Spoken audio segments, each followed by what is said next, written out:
Well, welcome everybody to our second book fest.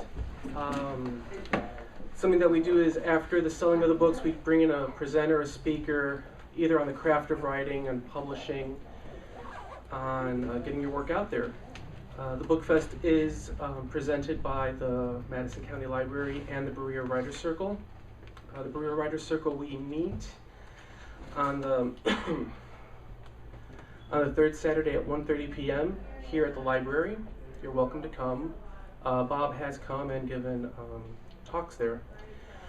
Also, the library, if you're interested in having more events like this, more speakers on writing, please see Athena. You could catch her out here, or you could ask me and I'll pass it on in terms of having writers come, publishers come, editors come.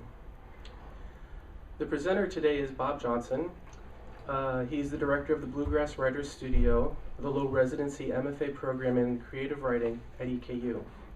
He is also the author of the story collection Delicate Men and the forthcoming novel Californium. The presentation today is called You've Got a Complete Manuscript, Now What? And so without further ado, I welcome Bob Johnson.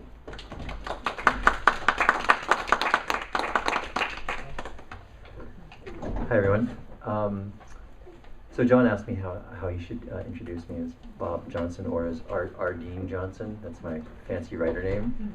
It's just because my parents named me Bob Johnson. And that just doesn't seem very writerly at all. So, but everyone calls me Bob, so that's why my kids sometimes call me Bob. So please do call me Bob. And I guess before we go any further, this is from a mountain biking accident. So I normally look even funnier than this. I'm doing better. I'm healing, and it was about 3 weeks ago. So the concussion is long since over. There's about 8 hours of my life I can no longer account for, so I can't write about it. But all the other stuff, I'm totally writing about it someday soon. So, okay. You know, the reason I like to give this talk is about a page long. And I'll just read the first two paragraphs here of the synopsis for Californium. It is late summer when the Houghton family moves from Paterson, New Jersey to Yorba Linda, California, birthplace of Richard Nixon and self-anointed land of gracious living. Reese, the family's teenage son, is doing his best to believe they have come to California for the opportunities it affords and not to outrun a family secret. So it's tease, or it reads like jacket copy. And that's part of the reason you write your synopsis first, is because then you will pull from this to write your jacket copy. Second paragraph, Californium traces Reese's first months living in the place that hardly seems real as he begins to discover his heroes have flaws, his family hides its secrets, and starting a band may be his only salvation. And so in some ways it's almost the way a journalist writes, I think. You know, if you can cut from the bottom up and this still makes sense. On the next page is the outline, and it goes on, I think, for 3 single-spaced pages. You don't need to read it. There will not be a quiz.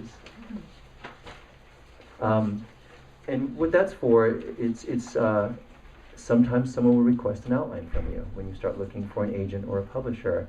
And it's hard to suddenly write an outline when you've got that email and you want to respond to it and you haven't written that outline yet, because it is hard to write an outline. Now, some of you might write from an outline, so that might be easier for you. But even then, this is a detailed outline of your work. It is hard to do that, I think. And so it's good to get it out of the way. And I kind of did these things backwards. I've done that. I've written 3 books that I've tried to sell. I'm 2 for 3 now.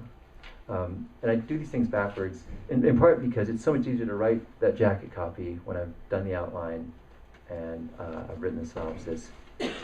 Yeah? What is the good length for a synopsis and an outline, and what's the difference between a synopsis and an outline? So synopsis is still going to give away some of the major points about the book. But you still leave a little bit to the imagination, and it reads like extended jacket copy. It's still going to have a real marketing flair to it. And a synopsis and an outline is going to say this happens and then this happens, and it is a blow by blow. You could do it by chapter if you wanted to, and you'll give away most of the book that way. And I'll say this, and I guess we'll get to it a little bit later. Literary agents don't generally ask for an outline. Small publishers tend to ask for an outline, because they're taking bigger risks. My book's coming out with Plume, which is part of Penguin, and if my book fails miserably, it'll be okay. It's a tax write-off for them, not a big deal. But it was a small publisher where they only put out 5, 10, 15 titles a year. if your book doesn't do well for them based on their expectations, that hurts them a lot more. So they want to know a lot more about the book before they even commit the time to reading it and working with you. And so that's where that outline can become really important, I think. Oh, good, it came back. And then what would be a good page or word count for a synopsis? That's a good question, and I can't give you a hard answer on that. Nowadays, so much of this is done via email, and sometimes they want it in the body of the email. And I'm a big fan of trying to make your words tight, your copy tight, and getting it done as few words as possible. And I guess the overall thing to remember about all of this is the evaluation of your writing does not start with your manuscript. It starts with these letters and these emails. If you sound not so interesting in those, it's going to be hard to convince somebody to actually pick up the manuscript and start reading it. And so, it's a first date right there. You're already on the date. Okay? Getting them to read the manuscript is the second date. So think in those terms and make sure they are polished. I am king typo. Gosh, I put out a lot of typos. I put one earlier today on Facebook because I was coming to this. And then I looked at it like, oh, I put a typo out there in the world. Good. I only teach English. That's great. So, you can always say you were excited. I'm blaming my hand and my concussion now. So, but this is only got about 3 more weeks of that, and then it's just back up, and it's all on me again. Just don't forget and go. Well, that's my excuse for not taking out the trash now. So, but that's going to go away soon too. Okay, so yeah, step number 1 is getting ready before you even bring this thing out to the world. And step number 2, tighten your first 50 pages so they read like a poem. Obviously for your poets, it's already happening. But that is what most people buy the book on, is those first 50 pages. If they're in love with those first 50 pages, they can make the rest of it work. And so you want to read that aloud. You want to go to an open mic or read to your writing group or read to your cats. So I read to my dog. He is a great listener, and it helps a lot. So by all means, go. You should know those first 50 pages by heart by the time you're ready to send this thing out. And that's something that my agent told me later. She's like, your first 50 pages, and I'd gotten that advice from another writer, and darn if it didn't work. So, and you really want the whole manuscript polished up, anyway. And that was another comment I got later from both my agent and my editor, with the editor that bought the manuscript. He's like, this is just such a tight book already, and he still had like 100 changes for me, but but it impresses them. As I said, you don't need a degree, you don't need to know anybody, but you do want to be a professional about it. And people like publishing first-time authors. That's not an issue. Of course, they want to sign a famous author if they know they can sell a lot of books. But the next best thing, right, is that author they discover, the next J.K. Rowling. So if you sound like you know what you're doing, they're going to want to work with you. I like the story, and I like the way this person presents himself. Yeah, I can do this. So I think a good question, I put in a couple questions for you, but as you guys are doing, ask questions as they come. Do you need to hire an editor or a book doctor, sometimes they call them, with your manuscript? And the answer is wishy-washy. It's up to you, really. It's how do you feel? I never did that, but I had the benefit of a close-knit group of writers that I exchange work with all the time, and so I had a lot of beta readers, and so I felt good about that. The other thing I did with my novel was I sent out a couple of the chapters as standalone pieces just to see if I could get them published, because at some point in my revisions I realized, oh no, the time frame needs to be immediate, it needs to be present tense. I've got to change the entire book in the present tense. What if it doesn't work in present tense? So I rewrote a chapter that I knew was a standalone chapter in present tense and then sent it to some journals, and then somebody published it, and so I was like, okay, I'll go back now and do the whole thing in present tense. So you'll find what you're comfortable with. There's nothing wrong with hiring somebody to have a look at the book if you don't have a friend that you think can do it for you. But if you're in a writing group, like the Berea Writers Circle, and you have somebody in there that will read the entire manuscript for you, that's golden too. So I got a lot of feedback on all my work. I didn't do it alone. I was fortunate I didn't have to hire anybody. But if you're willing to invest in hiring somebody, that's not a bad idea either. I still find typos in my manuscripts. It's unbelievable to me. I mean, I found typos, they've sent me, this is the book, the novel that's coming out, I found typos in this. It has been through my agent, through 2 editors, and several copy editors at Plume, and I'm still finding typos. I'm like, oh my God, there's so many typos. How's that? But because you get to know it so well, so you do want to get another set of eyes on it, whether you hire it or not. Okay. Any questions on or concerns about that? When you look at Writers Chronicle, Poets and Writers, Writers Digest, there are people who advertise this service. And so you got to wonder, are they shysters? And you contact them. That's the best way to know. Who have you worked with? Where's your degree from? So you make them audition for you. How are you going to work with me? That's not a bad idea if you decide to go that route. Just because they're in these journals, these are good quality journals, but just because they've advertised in here doesn't necessarily mean they're being endorsed by the journal, so you should still vet them as best you can. And I'm sure by now writers all talk and gossip, and ask other writers too if it's something you're considering doing. It's certainly something that a friend of mine did that route, and she was very happy with the results, so she felt like it made a better book. Okay, so this is number 3. Is the big question is you need to decide where you want your book to go. What are your expectations of your book? So I think everybody wants their book to be a New York Times bestseller, and you can just quit your job, or that just becomes what you do, and you travel the world and give readings and get appearance fees, and yeah, that would be great. If you want to go that route, you're going to need an agent. But before you go looking for an agent, because you're going to have to go through a major publishing house to have that kind of success, more than likely.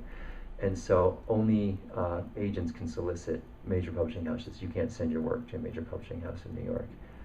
Your agent doesn't have to be in New York. Your agent can be in Dallas or Boston or LA and still access that world.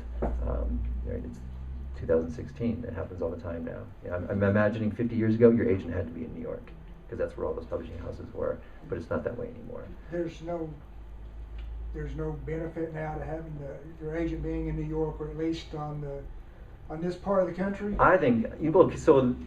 I say that, right? Your agent has to be in New York, and one of my colleagues at EKU, who's since moved on, his agent is in Texas and has sold, one of his books. But the other book he basically sold himself. He found an editor.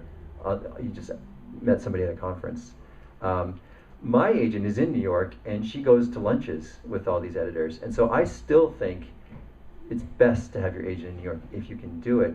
But I do know authors who have agents in Boston and Los Angeles, and they get their work sold. So, but I went looking in New York, and that's where I found. I've had 2 agents, which we'll get to why I'm on agent number 2. But I still think New York is the best route, if all things being equal. Well, they're not. I don't think they are equal. I think just that they can go face to face in New York is the difference. So that's a good question. So yeah, you'll need an agent if you have a novel, especially if it's a genre novel, because you're going to want to go with a big house. I think because the big houses love that, right? That's where they make their money. They don't make their money on the literary fiction, right? They're going to make it on the thriller, the romance novels. So, and as someone who fancies himself a literary writer, I'm glad. My sister-in-law is a romance novelist, and I'm glad she is. She's on her 3rd 3-book deal. She just pumps them out, But her books pay for my book. So I have no problem with that at all. So if you've got a vampire novel, please sell it. It's good for everybody, okay? Or whatever the next thing is. Okay. So yeah, having an agent is going to do that. So where do you find an agent? That's where, yeah, exactly. And again, no one told me. I had to figure this out for myself. I started at Poets and Writers. They have a database of literary agents. And this is maybe the only one I've missed. Okay, it's a great one. And I will say that you spend a lot of time. You're going to have to spend a lot of time looking for an agent because you can find a lot of agents, but you don't want to waste your own time by sending to an agent who's never going to want to represent your work. And so you have to do your homework up front. And I'll say that I've probably solicited well over 100 agents and heard back from maybe 5 to 10% of those. And then from that group, been asked, okay, we want to see this much of your book. Do you have an idea of how many agents are listed on this particular website? Yeah, that's a good question. I don't know. If you scroll down. Oh. That didn't help at all, did it? Yeah, there's a lot. A bunch. Yeah, that's not as many as I would have thought. New Pages has a good listing of agents as well. Oh no, that's small publishers. I'm sorry. There's also literaryagents.com. They have a number of listed there as well. One of the things, I don't know if this is always immediately clear, you don't submit your work to a literary agency, you submit it to a particular agent. And so I'll give you an example over here. This is New Leaf Literary. And every agency is going to have their own guidelines. And you're going to have to read them, because it's almost like they're testing you. Send me 5 pages. Send me 7 pages. Don't send me any pages. Send me a synopsis. Don't send me a synopsis. That's why you want to have that stuff ready ahead of time, because when you get to this stage, when you're going to send the work out, and you know hopefully enough, don't send it to one agent and then wait patiently by your email or by the mailbox. Send it to 15, 20, 30 agents at a time, because they get back to you at different speeds. So my first agent got back to me about a week and a half to 2 weeks after. The agent that I have now, the one that sold my book, she got back to me about 2 seconds after I sent the email and said, can you send me the first 50 pages, which is why you want those. Boom, there you go, here they are. Right. And then the next day she said, send me the rest of the book.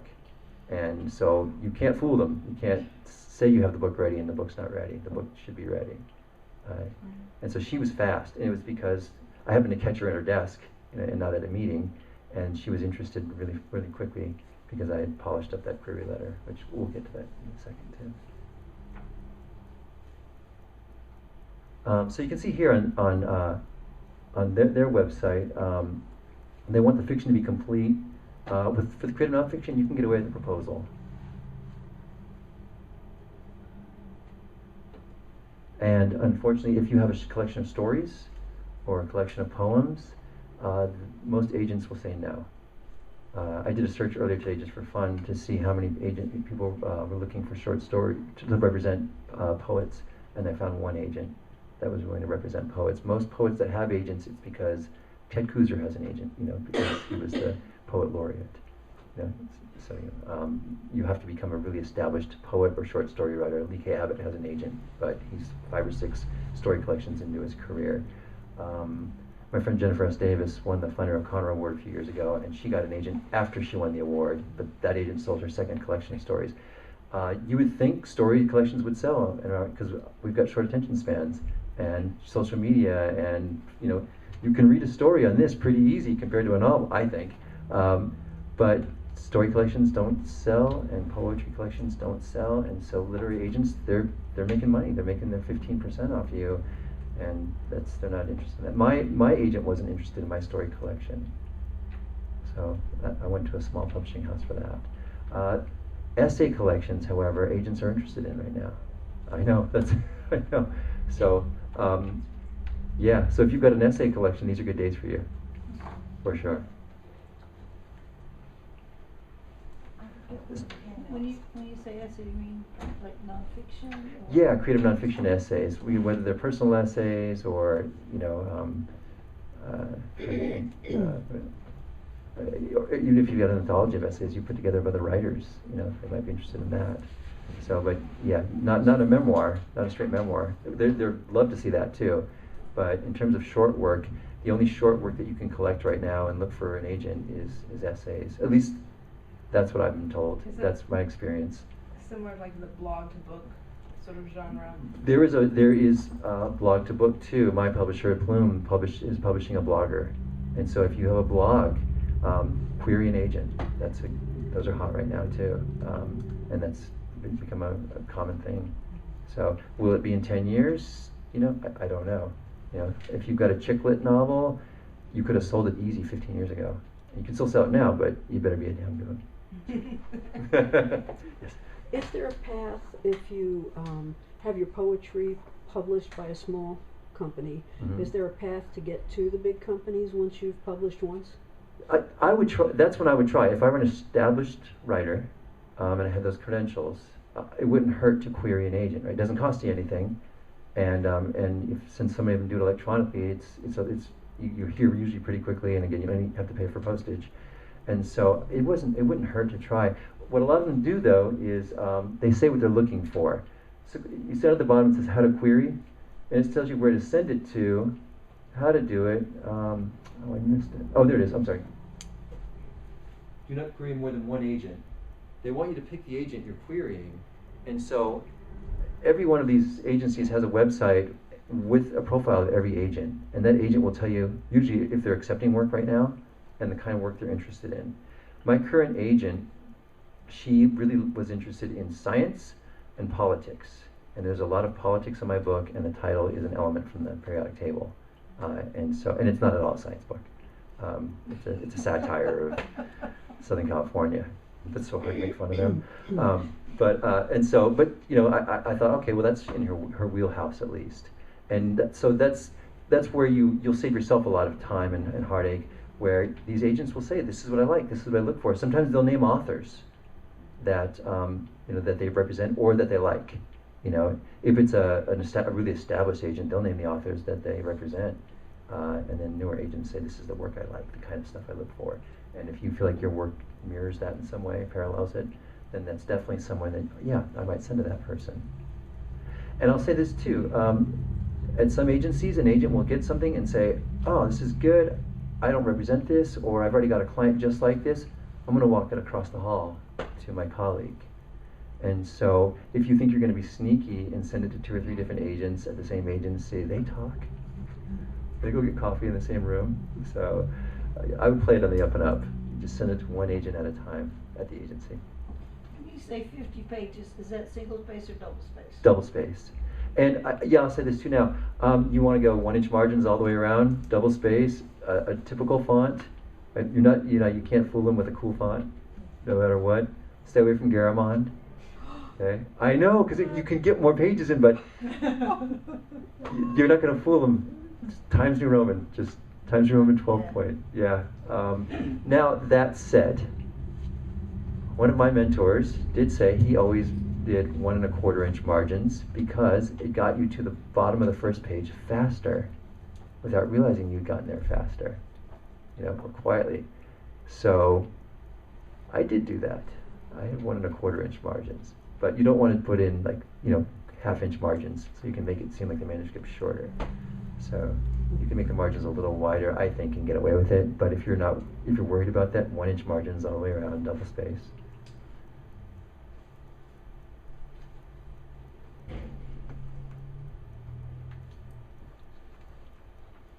So I kept a pad next to my computer and would just write down the name of the agents in the agency that I was going to, you know, interested in querying. I did not customize my query letter to every single agent. That's like writing a whole nother novel, you know. But I was at least selective with who got it, and keep track of it too. You don't want to accidentally resend it to the same agent a week later, or 2 weeks later, you know, or worse, after they rejected you, and you send it again. So I did that one time. That was a little bit embarrassing. If one person in one agency rejects you, then can you go to a different agent in that same place? Yeah, unless sometimes they'll say not to, but I think you can. Is it worth your time to do it? There's no way to know because some agents talk to each other, and some are, you know, lone wolves. They come in, they do their thing, they go, you know. Right. So why not? Right. You know, it's not gonna. 6 months can make all the difference in the world, really. I mean, There's that too. I mean, Steve Allman talks about this. He sent his book Candy Freak out and got rejected, put it in a drawer. You know, about a year and a half later, his friends are like, whatever happened to your Candy book? He's like, nothing. Like, you should send it out again. It's a good book. Send it out. New York Times bestseller. So, you know, what changed? The book he didn't revise it. He did not revise it. I've asked him personally, did you change it? No, I didn't change it. I was on to my next book. I'd move on to my next project. Wow. He's like, I just thought I'd take another shot at it. So, tastes change. Yeah. So, it's amazing. Yeah, you're going to. I was just going to make a comment that you was talking about writing down the ones you queried. Yeah. There's some software, there's some websites. That will just keep track of it for you? Yeah. Oh, that's great. Okay. Query Tracker. Query Tracker does that? Okay. They've got a free site. They've got one you can do for free, or Yeah. to do it right, you got to pay them a little bit of money, but it's not a Right. whole lot. Also, Query Finder, I think maybe .com. Mhm. Writer's Digest. Okay. No, I'm sorry. Writer's Digest won't track. The first two will track them. Yeah. And then you can check what day you sent it off, when you Yeah. expect an answer, what the Right. answer was. Most of them will tell you too, if you don't hear back in this amount of time, then Right. you don't want to contact them too quickly. So. And I'm in the process of doing this right now, and Yeah. I think probably 4 out of the 12 agents that I am querying Yeah. have specified 12-point font Times Roman Yep. That's. on everything. They Yeah. went on query, synopsis, and Yeah. stories. So I just do everything in that already. So. Yeah, you might as well, yeah. And again, what this comes down to is if you look a little bit amateurish, it's harder for them to read as a believer. And that's what you're trying to get them to do, is read as a believer, because they're not going to know your name. And even if in your query letter you can drop famous names that they may know because you've worked with them, or they've even already kind of blurbed your book for you in some way, if you sound at all amateurish, it's going to, the seeds of doubt will start to come in their head, and then, because if you're still in prison and they want to publish it, that's great. They're going to publish it. They don't care who you are. If it's good work and they think they can sell it, they're going to want it. And so just come off as professionally as possible. Because when we get to the query letter, I used to put a lot of jokes in my query letters because I'm a funny guy. A lot of jokes. Yeah. Oh, it was a bad idea. I made a joke one time. I was like, if you can't use it, just fold it into a paper airplane and have fun. Because people just say, oh, you'll recycle a manuscript, right? Well, somebody sent me back a paper airplane one time. And my wife said, I told you not to put a joke in your query letter. So I was like, who takes the time to do that? So I keep the jokes for the actual writing and keep them out of the query letter But you now. know that they read it. That was true. That was proof. That's true. So yeah. It's a good story now. I'm kind of happy I did it. Thank you. I'm going to tell my wife. So yeah, absolutely. But so you want to just be, and let's get to that. In your packet here is some query letters. I guess what happened, I told you what page we're on.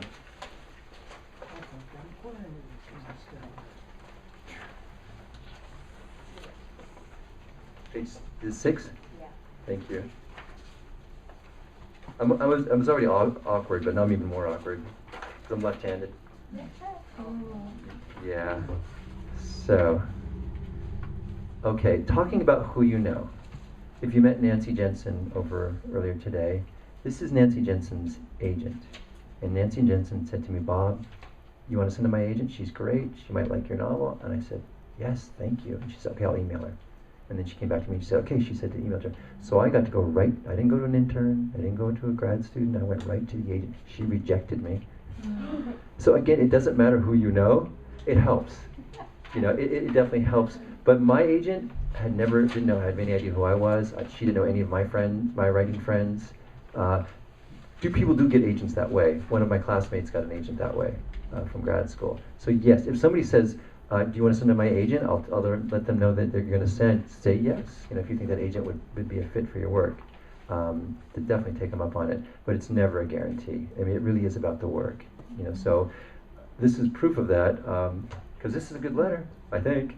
So we can have a look at it, and I'll kind of break it down for you a little bit. So, right, it just looks like a business letter. Dear Ms. Gallagher, would you be interested in representing a literary accessible novel about hero worship and what happens when those heroes turn out to be more than human? So from all the writing of my outline and my synopsis and even my jacket copy, I boiled it down to that statement. And I don't think I could have done that even after I'd revised that novel 4 times until I started thinking about the novel from the outside. And I wanted to have one just snappy sentence in the beginning, say this is basically what it's going on. Now, literary accessible, that was a term that I didn't know when I wrote the novel. I didn't sit down and say, I'm going to write a literary accessible novel. I sat down and said, I'm going to write this story that I've been thinking about, and it turned into a novel. And I think that's good advice in terms of you write what you would be interested in reading, and then later, when you're trying to sell it, you think, well, where does it fit in this world? Is it a mystery novel? Is it a YA novel? So If you can give them a term where you think this novel fits, it's okay to tell them. If you're not sure, or you're going to be a crossover hit, you don't have to tell them. But it lets them know what they're looking for. Now, I came across the term literary accessible when I heard other people using it, and then I would see some agents say they were looking for literary accessible, which just means it's not genre fiction, but it's not so high-minded literary fiction that only academics are going to want to read it. You know, it's somewhere in that netherworld between. And I think that is what I wrote. I hope that's what I wrote. And so that's why I started putting that in my letters. And it helped me find the right agents at the right agencies. Okay, so second paragraph should sound familiar. Californium follows the Houghton family when they moved from Patterson. So I go right into the jacket copy, essentially. Now in this version of the letter, I have a second paragraph of jacket copy. I think it's because she let me know how much she would want in the query letter. Sometimes I just use that second paragraph. That was only jacket copy I would send, and then I would move to, which would be 1, 2, 3, the fourth paragraph. The author Ron Carlson, with whom I worked on the manuscript, has said about the novel, Ardeen Johnson has written a new rites of passage in the Golden State. The boys in Californium are full of American hope, and the reckoning is written with vivid care. I name dropped. You do not need to name drop to get an agent. When I had my first agent, this is when I got my second agent, I didn't have that blurb from Ron Carlson. That agent said, you should get a blurb from somebody you worked with, and I did. Couldn't sell the novel, but then I was like, well, I'm going to put that on my letter. And if you've worked with a writer who has said something about the work specifically, you can put it in there. It's okay to do that. The next paragraph I think is more important, your credentials. I hold an MFA in fiction from Arizona State University, and I'm an assistant professor in Eastern Kentucky University's Brief Residency MFA in Creative Writing Program. Excerpts from the Californium have been published in the anthologies Tribute to Orpheus and Paradigm Volume 1. The short story from which the novel was born was published in Ruminate, Issue 5. Here's the reason you do that. You want them to know that this isn't just a hobby. You're doing this, you take this seriously. If you don't have an MFA, that's okay. If you have a bachelor's degree in English, tell them. Okay? If you don't have a bachelor's degree in English or an MFA, that's okay. If you are a part of a writing group, tell them. Okay? If you've been to Sewanee or there's a writing conference you go to every year, tell them, show them how you're invested in writing. It's okay to let them know that. It's different than when you're sending individual work out to journals. You don't get into that when you're sending out a story to a journal or a poem. But when you're trying to solicit an agent, it's okay to let them know how you interact with the writing world. And the last part, you give them the word count. So the novel is approximately 81,000 words. And then here's where the website's going to tell you what they want. Do they want you to put some of it in an email? Do they want just a query letter? And so this last paragraph writes itself. Should you be interested, I'd be happy to send you an excerpt or the entire manuscript via email or post. Some agents say, send me the first chapter as an attachment. Some say, send me the first 500 words in the body of the email. So it'll vary from, but you still tell them what you've done. You know, even though you're just regurgitating what they've said on their website, just tell them. And again, it shows that you did your homework. So now, if you find them on Facebook and they've got really good, cute pictures of their kids, do you mention that? I'd say no. Seems a little creepy. Seems a little unprofessional. Maybe later. Once they've taken you on. The next page is we'll get to in a second. It's what you send to a small publisher. But I think the next part worth talking about is assuming. Do you want to hear the process of what happens with an agent? Is that worth? Yeah. I have a question. Is this the agent that is looking for science? No, that's Mackenzie Brady is the one that likes science writing. I've got a 100-page manuscript that I researched for 10 years. Oh, Mackenzie Brady Watson at New Leaf Literary. New Leaf, Mackenzie. Yeah. Thank you. Oh, you're welcome.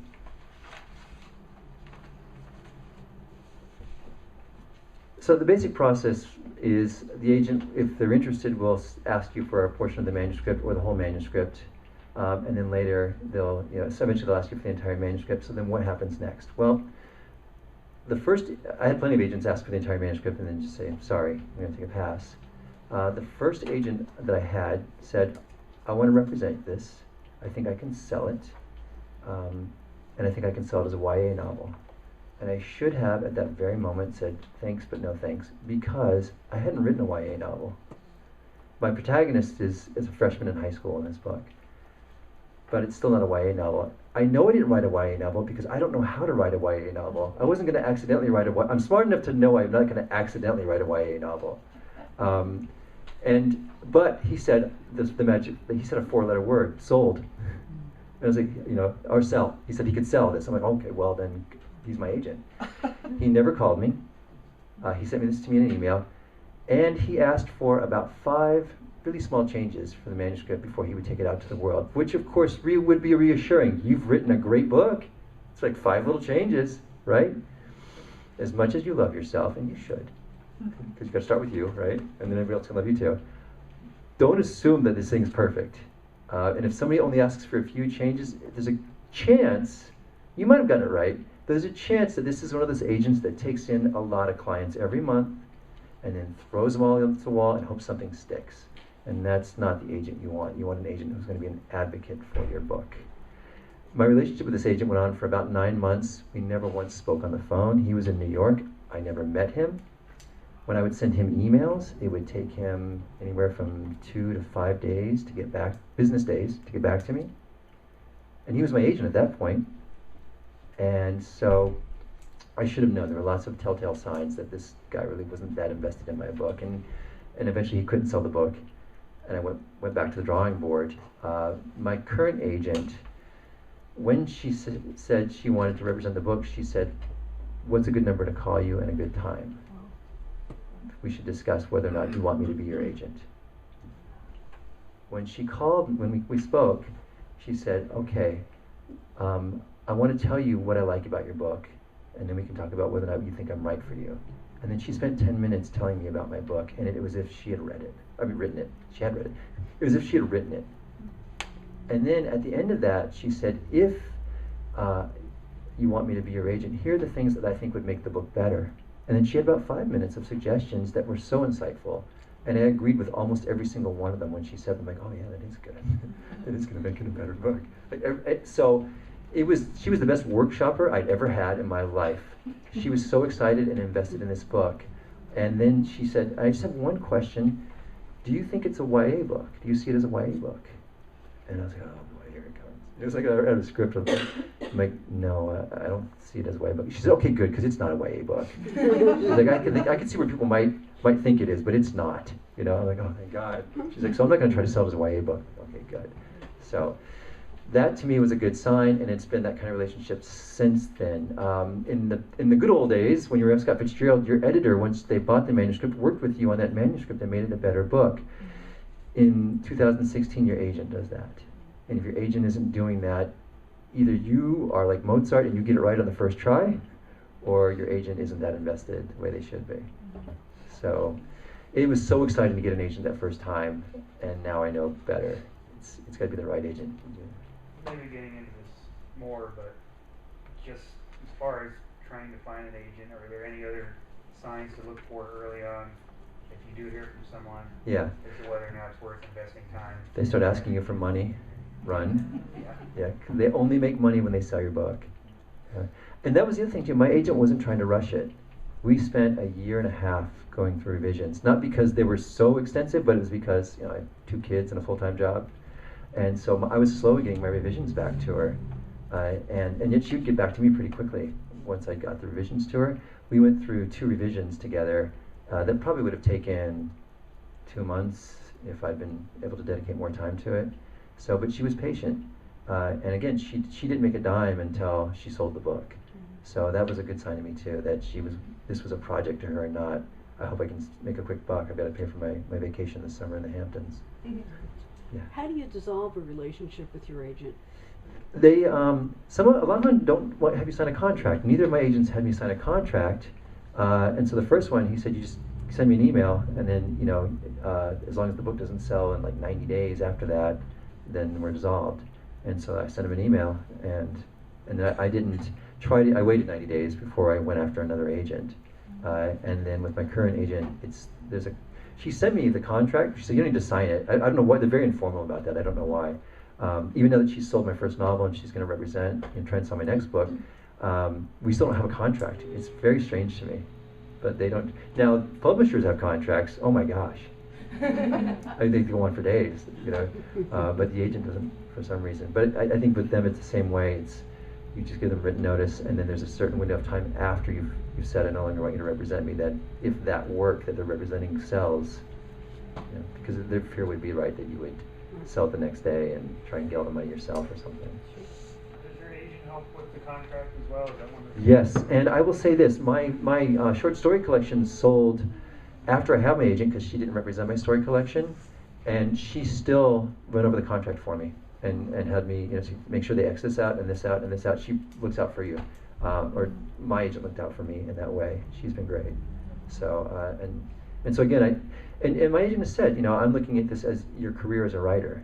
So I mean, I'm glad we sold this first book, but I'm looking at this as a long-term relationship. So it's. Oh, I was just thinking, she's seeing the potential. Yeah. So. And so, I mean, everything she said to me, you know, it's just like, she's my work wife. I mean, I'm like, wow, she's fantastic. Everything about, you know, and I love my wife, but, you know, in fact, they've met now too, so it's good. But, you know, I'm just like, she worries, you know, about my career. She thinks about my career, and she asks questions that I wouldn't have thought to ask about my career. Mm-hmm. So I think that's a good sign for an agent. So. Well, if it's not in you, it doesn't come out of you. So she's looking long term. She as well. says things like that too, because I didn't have a prologue in my book, and she's like, I think a prologue would be great, and then she gave me a really bad suggestion for a prologue, but I came up with an idea for a prologue that I put in the book that I realize now, oh my God, the book had to have a prologue, you know, and so I gave her the credit. She's like, you wrote it. You know? She's like, no, that's you. I'm like, no, it's you. So. So yeah, how do you know if you've got a good agent? Those are good ways. Oh, another place to find agents. If there's an author you like and they're kind of like similar to what you like to write, a lot of times in their acknowledgments they thank their agent. And so that's a good place to start looking for an agent. Just find the authors that you like and who represents them. And then you might go to their agency and they might intimidate you because they're so big, right? But there might be somebody else at that agency, because then that agency has a reputation for that kind of book. And that would be predicated on the fact if your favorite author is still living. Right, exactly. Yeah, there you go. Although Catcher in the Rye. Salinger. He's got some books coming out, doesn't he? He's got like 3 books slated to come out in the next 5 or 10 years. Like they had to come out after his death. Right. So I might look up his agent. That's a really good agent. Yeah. Okay. Any other questions about agents? 15%. They get 15%. So. 20% for foreign. What's that? 20% for foreign. You know, maybe it might go. Almost every one of them that I've. Yeah. In fact, every one of them that I've queried. Said 20% for foreign. 15%. Yeah. 20% for foreign, and one of them gets 25 for Asian. Wow. Okay. The big thing an agent's going to do is whatever publisher you get, they're going to immediately fight for the foreign rights. And I mean, it's because of that, because my book won't sell in England unless they sell the rights in England, even though they don't have to translate it. So maybe they have to translate it from Californium to Athenian's English. I don't know. Yeah, if you're back down with agents, I just want to, like, the next one. Yeah. If I'm mostly focusing on, like, my first book was with an independent publisher, and I may stick with that. Do I really need an agent? Would it be helpful for contracts? Would they serve as sort of a publicist? Well, they don't make any money off that. So now there is I should know the writers group. There are writers groups who will look over your contract for you. And I'm drawing a blank. Authors Guild. That's what I was thinking of. That's enough to have them, and it's a good idea to have somebody look at your contract, because now I know that you never let them have the foreign rights. You know, you sell them yourself. You know, and there's certain percentages that are ridiculous for them to try to ask for electronic rights. You know, things of that nature. So yeah, you film rights. You make sure you retain your film rights. You know, things like that. So small and independent publishers and university presses, if you're a poet, that's probably where your manuscript is going to go, or to a contest. If you're a short story writer, that's where your manuscript is going to go. That said, there are so many great independent publishers across the country now that if you have a novel, if you have a memoir, you have a collection of essays, those are good homes too. And some of them do require agents. Most of them will take either agented or unagented manuscripts. Boy, that's hard to say. So most of them you can get away without the agent. And so so that's the difference between a query letter that goes to an agent and one that's going to go to a small press publisher. And again, so where you find them, again, Poets and Writers, New Pages, AWP Chronicle, a lot of them have contests. Saraband over in Louisville is one of the best independent publishers in the country. And they have contests every year. They have one contest that's only for Kentucky writers. Should always enter that one. Because Saraband books get, I think once, they win prizes now. They get national recognition. So it's a great home for a book.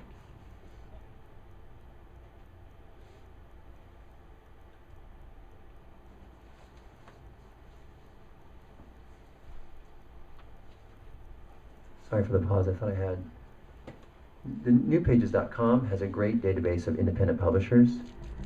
And so, let me call that one up real fast.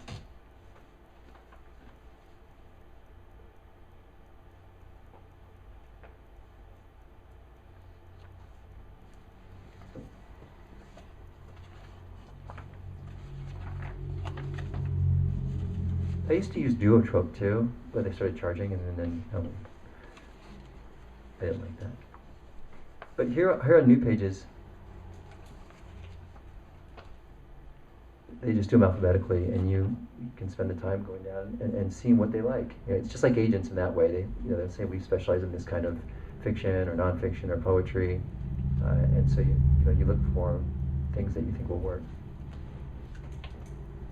The difference between their database and the one on Poets and Writers. The ones on Poets and Writers has filters on it, so you can filter just fiction, and then within fiction, thrillers, romance, literary fiction.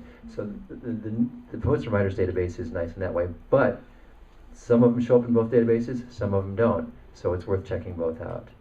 And again, you keep track of them, and you'll find a lot of them only have very tight reading periods. Now, some of them will ask for a reading fee. Never pay an agent, never. Unless they sell the work.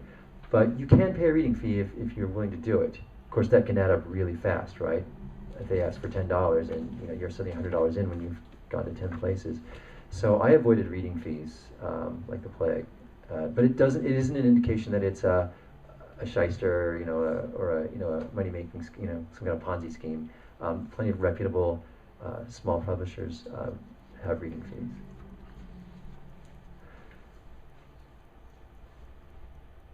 So I was going to show you, how do you know if you've got a good one on your hands? This is Unsolicited Press. They're fairly new. And sadly, a slick website doesn't necessarily mean it's good, and a bad website doesn't necessarily mean it's bad. What I always look for when I was shopping my story collection around is when they would talk about their authors and their books, is whether or not they got reviewed in notable places.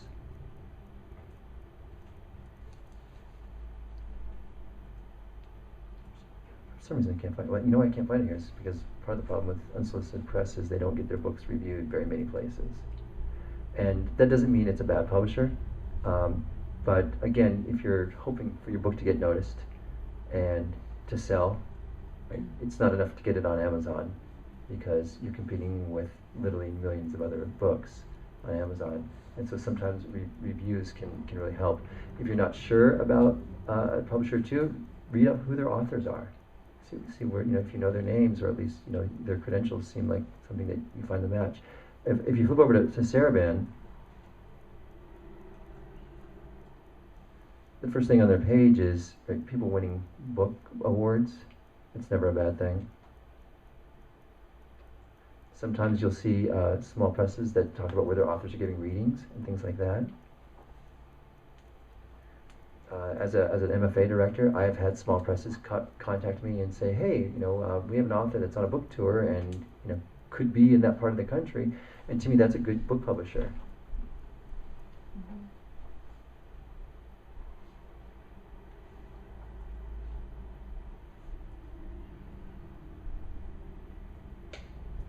So I was just gonna there's a forthcoming title from Saravan.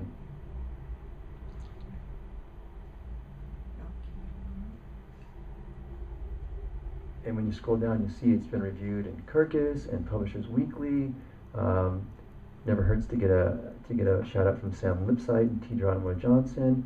So what this means is the editors at Saravan send the work out, which costs them a little bit of money, to get reviewed, and they also contact other authors to get it reviewed, which means they have the right contacts. And so Saravan, Grey Wolf, Coffeehouse Press, these are some of the small independent publishers that have great reach. Their books are national books.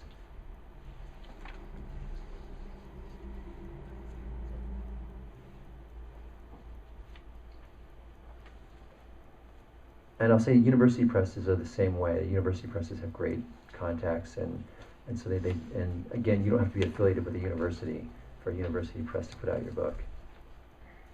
Is it any benefit to be of university?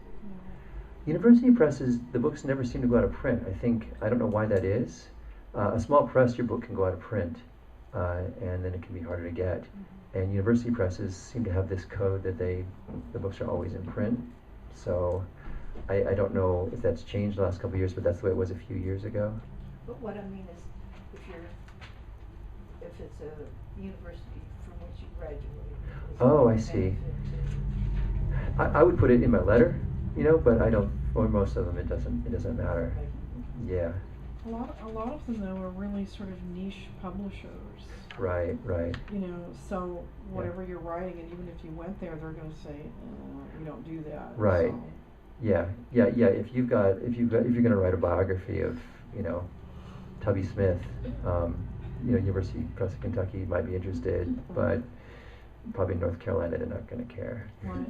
So, or for all the wrong reasons. But they'll if care. it's something that was related to a major issue in that city, then. Right. So there's a press. I'm drawing a blank on the name of it. Macmillan, I think. It's in the middle of the country. They have a niche for baseball books. It's So, University of Nebraska. okay, very good. So if you have a baseball book, and that they're a good place to go. Truman State University Press, they like essay collections. They are big on essay collections. So you would send, which is things that you hear from other writers, and going to conferences and things like this. The word gets around, when a press starts really liking something.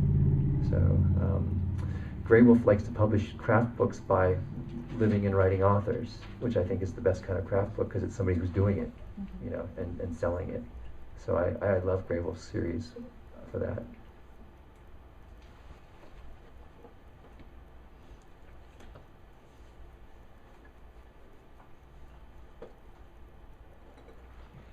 Do you have to be concerned at all about any sort of copyrighted? Do you have to be copyrighted, or is there? What do you have? Because you're sending your pages to and your story idea to people you don't know. Right. So what? Years ago, they'd say, put it in an envelope and mail it, with your own address on it, and then just put it in your safe when it comes back to you, and then it's dated and sealed. From what I gather, and I'm not a lawyer, so don't hold me to it, but when you send an email, suddenly you have an electronic stamp on it. And so I've never put a copyright date or anything like that. I've never, on any of my work. And anecdotally, I think it might make you sound amateurish. It's like writing the end at the end of anything. Don't ever do it, just don't do it. So I would say you don't have to do it, and I wouldn't, I've never done it. So I would be so honored if somebody tried to plagiarize me. That would be, wow, So, but yeah, I don't think it's real concerning. So.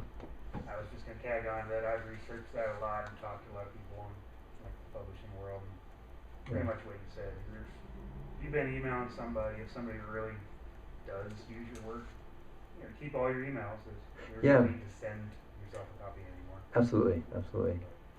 Yeah.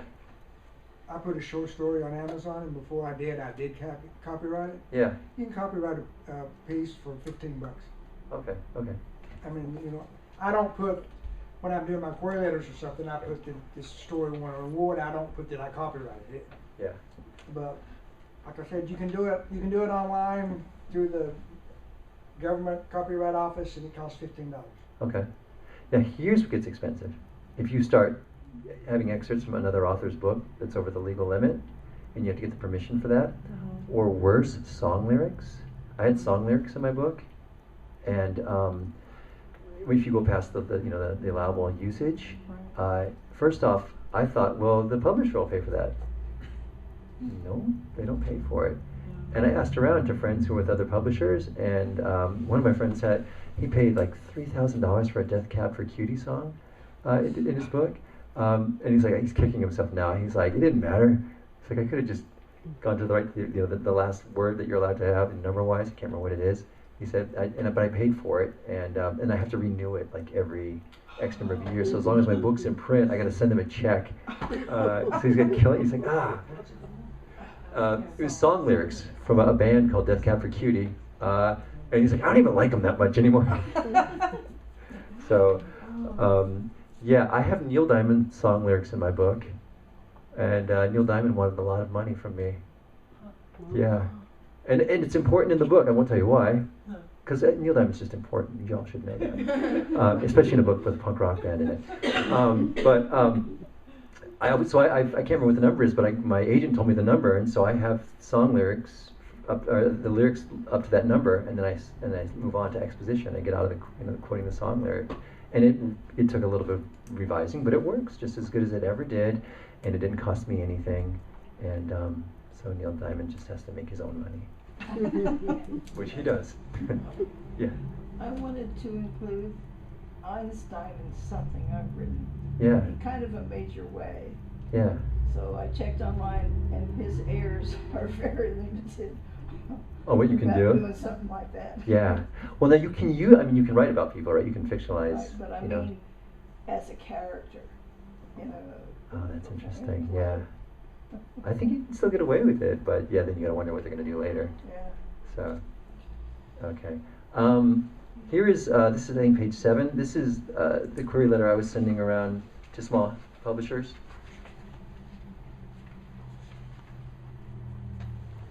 It's essentially the query letter I would have sent to an agent. The first line is different. Instead of saying, would you be interested in representing this?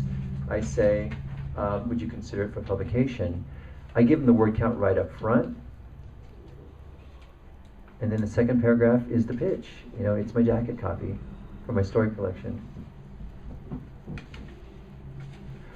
You'll notice the penultimate paragraph. I love that word. The second to last paragraph. A marketing plan for the collection follows the manuscript.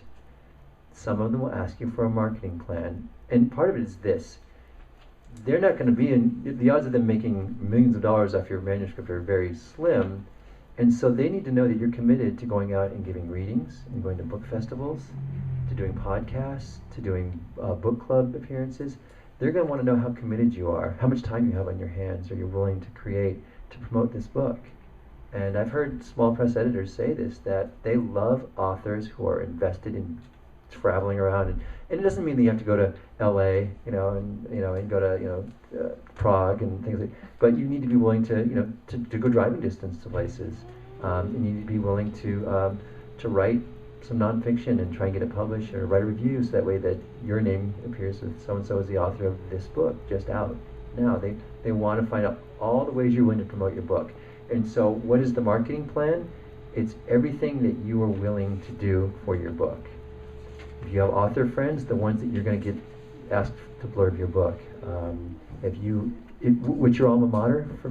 You're going to go there and read for free. If they give you $1, great, but otherwise you're going to go anyway and read for free. Everything that you're willing to do. And I will tell you this, my marketing plan, when I finally, and Plume even asked me for a marketing plan, right? They're gigantic, but they said, well, what would you do? And I brainstormed and came up with lots of things, and they're like excited about some of the things that, now we're trying to find out the budget, for those things. But I was like, we should have a band play at my book premiere. And, everybody should get a sticker for the fictitious band that's in the book, like they're real, and all these things. And the ones that don't cost money, they're very excited about. The other ones they're considering. Yeah. Yeah. Do you have a question? Yes. What skills would you need to actually market or self-promote your book? Like, it takes an extroverted person to do that. It does. Well, it does and it doesn't. My wife is a total introvert, so she fakes it. I mean, she hates that part of it, and yet she's a lovely person, and she loves writing and she loves her work, and so she can get up for it, but it makes her really uncomfortable. She always feels like she's selling, and it is selling to some degree, but I think it's more along the lines of, well, you wrote this thing, you must be invested in it, you must believe in it, and unless you're going to be a reclusive writer that doesn't just writes for yourself only, you want it out there in the world, and so when I give readings, I don't think I'm sharing a gift with anybody. I'm not that high-minded about my work, but I'm like, I think this is a good story, I think people will like it, and so I want to that I like that end of it, and so I like going around and sharing my work. So I think if you just in your marketing plan let them know how invested you are, how excited you are about this project, that helps. And this, you can be a wallflower because it's all words, right? You're just typing it. You can be a lot bolder in that pitch than maybe you will be in real life. Because I will say I've had to do a couple interviews, and I got really nervous doing the interview, and it was really, I thought I would like it, and it was a really uncomfortable experience for me. And I like talking about myself. So I don't know what happened. What are some specifics that you could put in the marketing plan? I suggested podcasts that I'd be willing to do, and internet radio, that I would be willing to do book clubs, like online. Like, so if it's a book club in, I don't know, Albuquerque, I'd be willing to Skype with them to talk about the book. So I was willing to do online readings, so to speak. So they liked hearing that you were willing to do those things. They definitely want to know that you have book festivals that you would like to go to. So when I have a book titled Californium, guess who has to go to LA Times Book Festival next year? Yeah. I know. I'm actually kind of excited about it. So, Let me know the dates. Okay. Yeah, it's in April. Yeah, it's the spring. It's April, I think. I think it is. Yeah. Anyway, so they want to know some specific events that you would go to, and then all the local ones. I said, I'll go to Soki. I'll go to the one Books on the Banks up in Cincinnati, and all the ones that they're day trips. I will read at Morris Bookshop. I will read, at Joseph Beth. Just let them know all the. So it's okay to be specific in that way. And I listed all of my alma maters. And my hometown library, and And that's some of the free stuff. You can pay somebody $20. Yeah. To write a press release for you, send it out, or call the local newspapers. Right. There's so many free ways of promoting yourself that Yeah. once that's done, all you have to do is show up. Right. So. I was not on Twitter until I had a book deal, but I said I would tweet. Is that the right word? Yeah. And I do now, and I still don't think I'm doing it right. But and my book's not out yet, and so they're okay with me. But I said I would do it, and I will. And I have a Facebook author page, which felt really it is self-serving, right? But it's like, okay, I'll put a picture of myself up now and talk about myself, and it feels really weird doing that.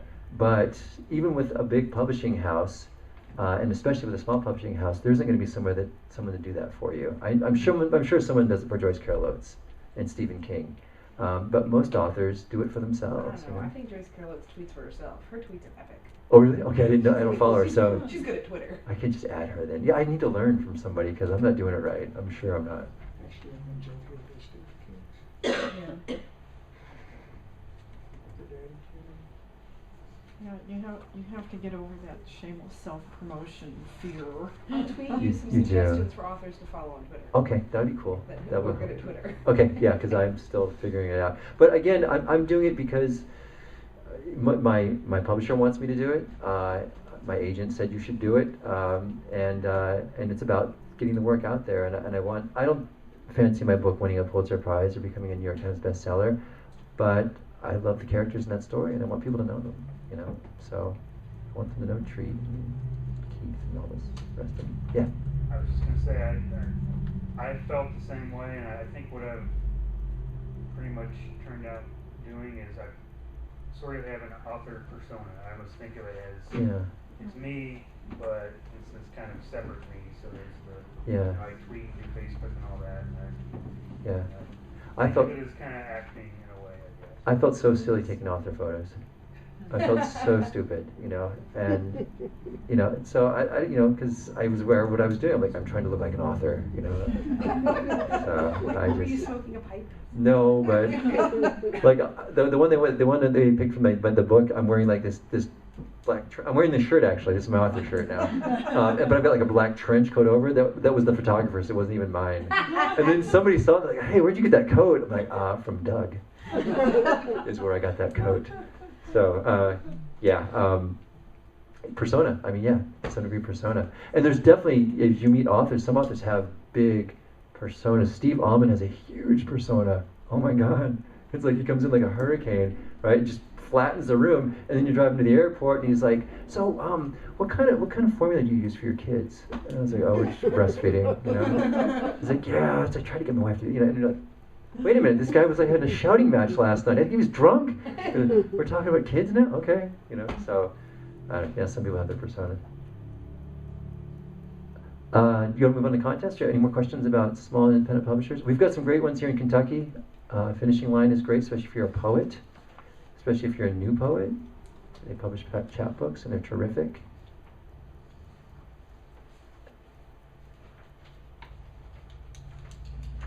In terms of contests, all the trade journals have them, you know, in the back.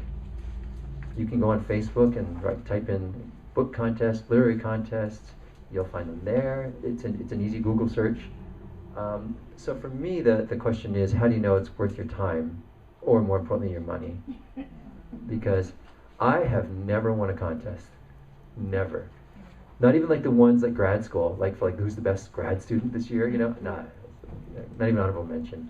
So my wife wins contests constantly. It's sick. She was always a finalist, a runner-up, or she won. So she made more money from contests than she did from actually publishing stuff for a while. You know, she won a $5,000 prize, and they didn't even publish the book. It was just for the manuscript. I know. Wow. I was very happy though. We were paid off the credit card. But the question is, how do you know if the contest isn't, again, right, a pyramid scheme, a Ponzi scheme, call it what you want. It helps if it's affiliated with a literary journal or a university or a press. It helps if they name the judge. It's suspicious to me if they don't name the judge, because what you don't want is a judge who's just going to give it to their best buddy. I Yeah. entered a contest, but it did not name the judges, but it was double blind. Okay, that's good. I mean, that helps, absolutely. So yeah, and they can say that, right? How do you know? But a lot of times too is who are the past winners, you know? Right. And you look for diversity in the past winners. I know it was legit because I won. Nice. I love it. And I didn't know nobody from Adam, so. Well, I want to know what that contest is. I want to take a run at it. Past winners helps. Look for the books. You know, okay, this is the contest. It's got a history. Where are the books? Can I find the books? You know, at my favorite online source. You know, you don't have to be able to find them at Barnes and Noble or Joseph Beth, but if they have a presence online, that helps too. Yeah. I've sort of thought of it the opposite way. I've looked at poets who I really like, and especially Yeah. online, it's really easy to find out what contests they've won, and then that gives legitimacy to the contest. I agree. That is great. Yeah, absolutely. Anytime you have a writer that you admire, that you know, see where they publish. That's when I started sending work out right after graduate school. I would send to literary journals because there's so many literary journals. How do you know? Other than the Paris Review, yes, New Yorker, sure. But I sent to a place called Ascent because one of my mentors, Elizabeth Dodd, had published something in Ascent. So I knew it must be good because she was great. And then they took my piece too, which I was like, so that made me feel really happy about that journal. But I never would have known about Ascent because it's out of Minnesota, and it's a good literary journal. But they probably publish 1,000, 1,500 of them a year, but they've got a good reputation. So I think it's great advice. If you have a writer that you admire, see where their work shows up, see what contests they won, then that's always a good indication.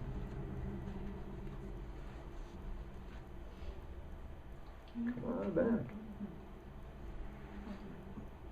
So, again, if they ask you for money other than the fee, that's odd. Here's the contests that make me jittery. A lot of journals and small presses, they do the contest because they may not make much money on the book sales, but they'll make money on the contest, and it's a fundraiser, and that's okay. And that's how they survive. There's nothing wrong with that. The ones that rub me the wrong way are the ones that extend the deadline, because that means they haven't made enough money from the contest yet, and that's personal. I just think, because as a writer, you're competing against so many other voices. It's like, well, now you're going to add 2 more weeks to it, and I'm going to have to compete with 100 more voices. But that doesn't mean it's illegitimate. So it's just something, a pet peeve of mine. So don't let that disqualify it for you. I would enter contests where you at least got a copy of the book if you didn't win, because then I felt like, well, at least I bought the book. And so I think that's always a legitimate sign too, that it isn't just a moneymaker for them, that they want to share their work. So, and poets especially, that's a great place to go. Contests, that's most poets, small presses, and contests. And so there are a lot more contests for poets too than there are for novelists and memoirists, because that's become their world in a lot of ways for publishing, their avenue, their best avenue. Which sounds bleak, but it's not. They're literary journals. There's a lot more page space for poets to begin with, and again, there's small presses know that this is their market now. This is their niche, and so there are a lot more small poetry books from small publishers than anything else. So it's good in that way. Okay, questions about contests? Yeah. My luck, just after it closed. Wait, what? The content. Oh. Contest. Yeah. And the deadline's gone. Oh. I got some advice one year that I thought was terrific. My friend Kenny Cook, he won University of Nebraska actually. Their press had a contest, and it was the first year of their contest. And so already affiliated with a university press, and he entered it and won. And it's a great book. It's called Last Call. It's a story collection. But he said, I wouldn't have won it 2 years later, because by then everybody knew about it, and so many good writers were sending to it. And so if you see a contest that's in its first year, and you're thinking about entering a contest, that's always a good one to go for. And Poets and Writers and AWP Chronicle usually tell you if it's the first year that a contest is around. And so that's I still haven't won a contest doing that, but it helps a lot. Why are contests so popular with writing? That's a good question. I mean, part of it's the fundraising end of it. Right. Part of it too, I think, is all these books on the shelf. Well, you can put a sticker on this one, like a little gold seal.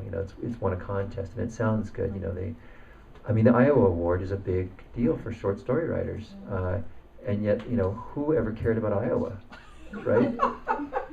I mean, I grew up in Southern California, and then suddenly I'm like walking around the house talking about Iowa, and my mom's like, "Why are you talking about Iowa?" I'm like, "I so want to go to Iowa."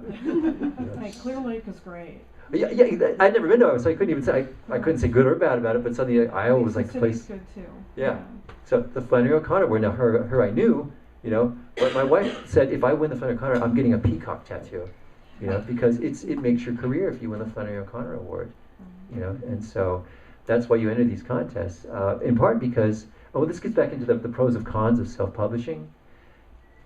If you're going to have an academic career, you don't want to self-publish because that doesn't do you any good at all in terms of academia and the job market. But you win a contest, and that means that carries a lot of weight in academia. And the more noted the contest, the better. And my contest win is the only thing I have to put down on my credentials. Do it, definitely, yeah. And that's it. That's all I got. I wouldn't know. Yes, absolutely. I got into a residency in Vermont, not Vermont's, not the big one, but a residency. I put it on my query letter for a long time that, I'd been a resident at this, and at this, it was something farms. I've forgotten, it's been so long. Anyway, yeah, anything that's writing, put it down, absolutely. Can you not win awards if you self-publish? There are self-publishing awards now. And then every once in a while, a self-published book will get picked up by a publisher. So yeah, when we talk about the pros and cons of self-publishing, let me just say right out the gate, it's okay to self-publish. It's not a mistake to self-publish. It depends on what you want your book to do. Right. And career-wise, where you're going.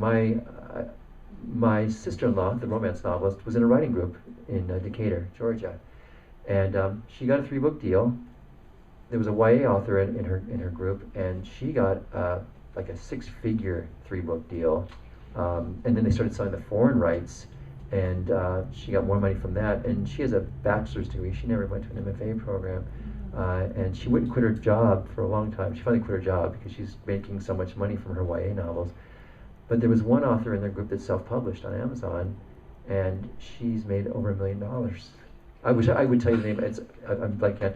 But she's been financially the most successful one, and she self-published the book. Now, so we can all do that.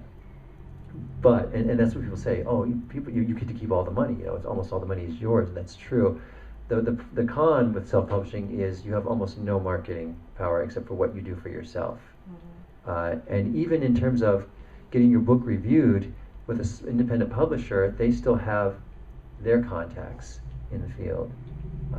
And if you can't get a blurb, an independent publisher will say, well, we'll get one of our own authors to blurb the book, so at least you have a blurb that way. So they have some marketing for you, and then of course the big New York houses have all the marketing that they decide which book's going to be the book. You're on the Today Show because they've decided your book is the book, usually not because your book's become a runaway bestseller. It's because they decided this book is going to be the one who push it. So, and we're affiliated with NBC or ABC, right? So, but when you're self-publishing, you don't have any of those avenues, and so you have to do it yourself through social media, through whatever you're willing to invest, in terms of things like that. And so that's one of the drawbacks to self-publishing.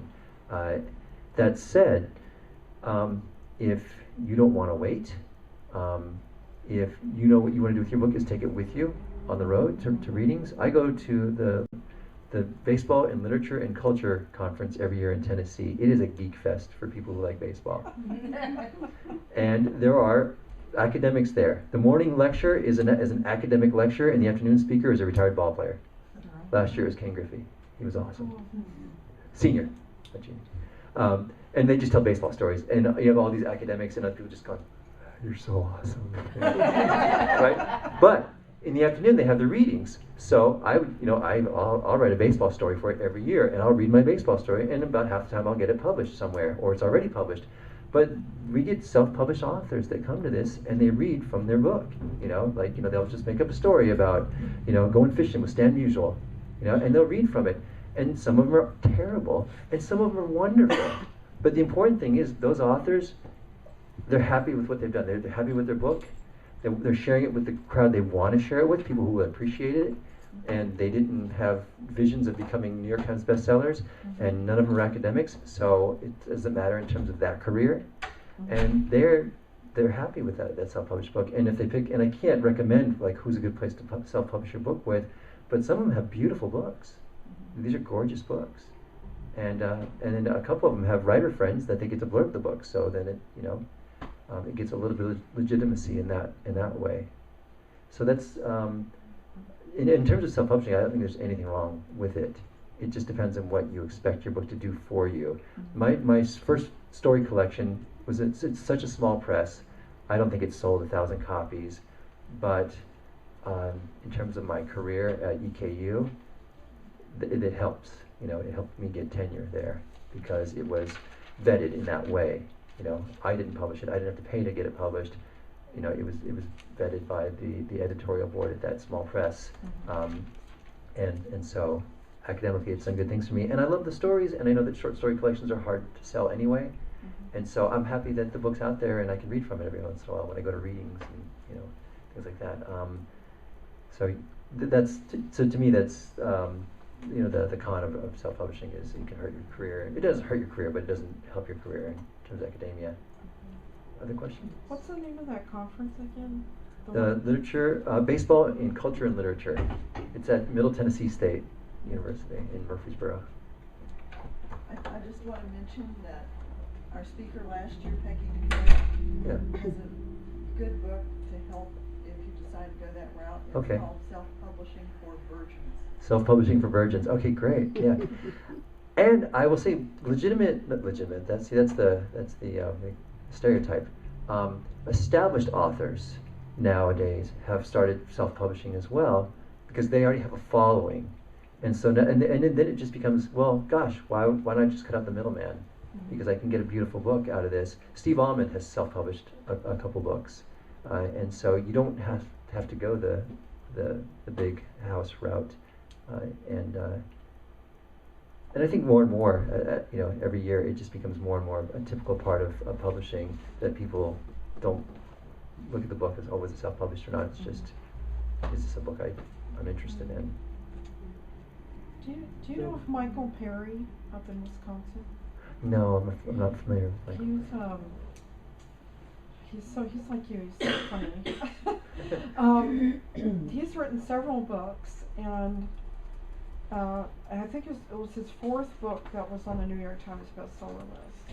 Yeah. And he does a lot of self-promotion, even though he does have a publisher. Mm-hmm. And he does these big top Chautauquas and all this other kind of Yeah. stuff, and NPR, and he was on Wisconsin Public Television for a while. Yeah, absolutely. He writes real true to life, home folksy type of stuff, but he also writes for like Men's Health and Oh, all this wow, other yeah. stuff. So he's done, he's really pretty amazing. His writing is very down to earth. But Yeah. I see a lot. I get the emails, and it's his website's called sneezingcow.com. That's great. As in never stand behind a sneezing cow. But it's very funny. But he does all this, like the I don't know if he does Twitter, but he does Facebook and he does social media, and so even though he has a publisher, I think he understands his role in trying to self-promote himself. Yeah. So the advice I got from this is from the people at Plume, right?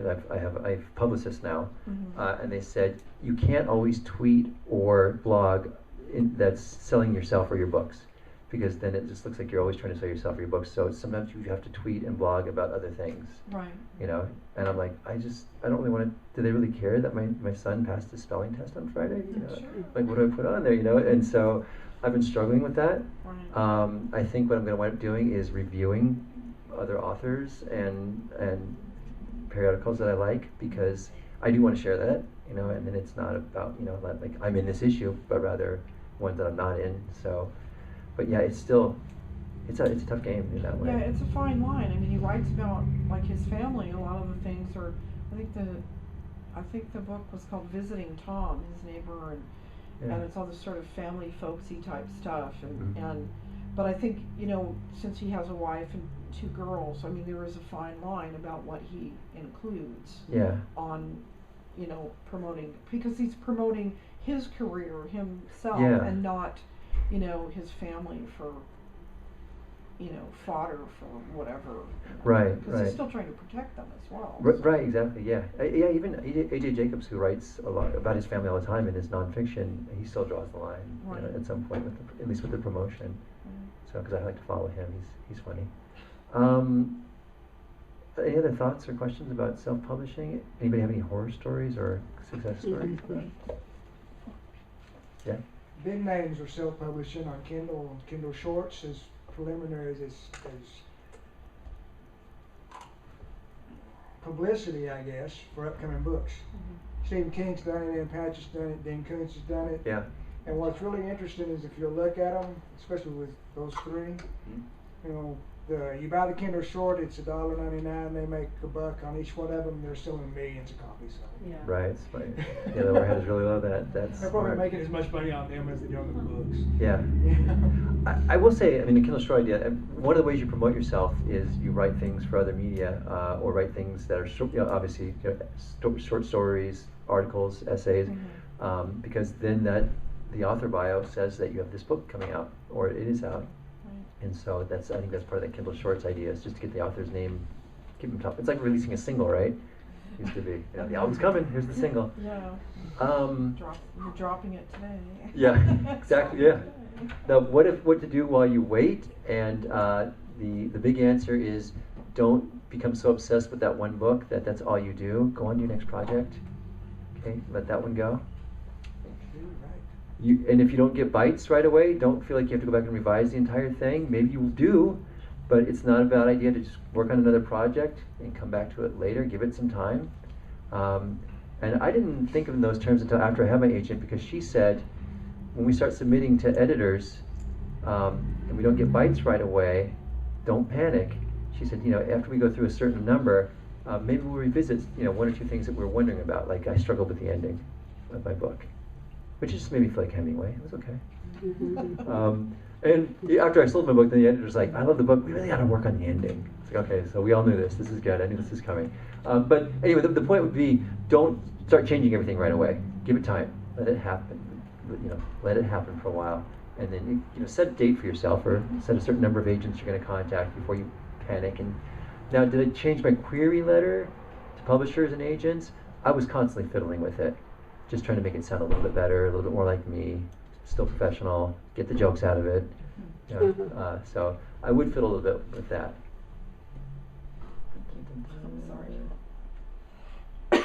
So, and again, we already said this about what if nobody wants your book?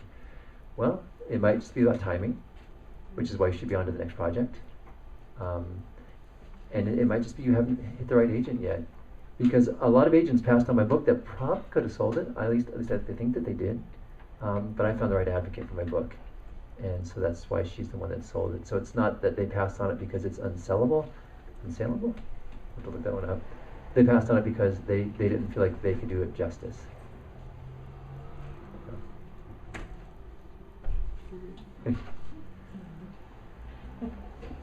So, any questions or anecdotes you guys want to share about doing?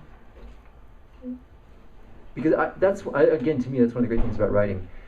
I've got some experience and some thoughts with this, but when you meet other writers, they do too. So no one's the expert. I mean, I am not by any means the expert. I've made a lot of mistakes in this realm, and there's still things I'm going to learn. I know it. Even though I feel like I know a lot of it now, there's still a lot of things I have to learn. And so it's always good to be a writer and chat with other writers and get their experience too. Yeah. Yeah, when I've been doing a lot of looking for agents to query, and a couple other, you did name some good resources that I'm gonna check out. Yeah, do. Another website, oh, I think you got names. I'm sorry. Another website that I use is Webook.com. Webook.com. Yes, Okay. that's got a listings of agents. Great. Yeah. And then another one was Literary Rambles. Okay. Literary Rambles. Just Google Literary Rambles, I guess. Okay. Not as just YA children's. Yeah. Middle grade. And that's what you'll find. I mean, if you're writing for a particular genre, you'll find resources that are particular to that genre, and that's great because the agents go to those places. Part of the reasons I went to Poets and Writers is because that's literary authors tend to go there, and so the agents that want to be listed on Poets and Writers, to me, they're probably looking for literary work. So, but like the Writer and Writer's Digest, they're a little more wide open, so they're good resources beyond that. Thank you, Paul. Oh, Thank you. thank you all.